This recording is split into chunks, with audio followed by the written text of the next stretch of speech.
We'll guide you through how to color rain on Krita. If you find this helpful, don't forget to like and subscribe.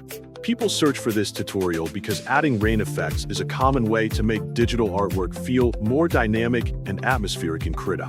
Open Krita and begin by clicking File, then choosing Open or New to start your project.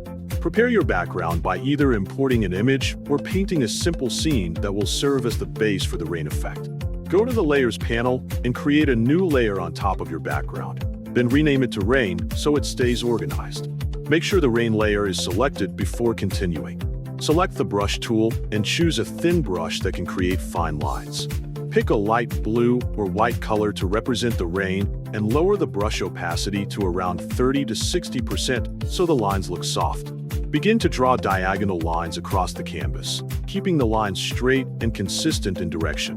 Vary the length slightly to create a more natural look instead of making every stroke identical. Once finished, duplicate the rain layer, and on the duplicate, increase the brightness so the rain appears more visible. This creates depth between layers and enhances the overall effect. Next, go to the Filter menu, click Blur, and choose Motion Blur. Set the angle to match the direction of your rain and adjust the blur length slightly before applying it to soften the lines. After that, change the layer mode to Overlay and lower the opacity if the effect looks too strong. Add small dots using the brush tool to represent splashes, focusing near the ground or surfaces where rain would hit. Use a lighter color for highlights to make these details stand out.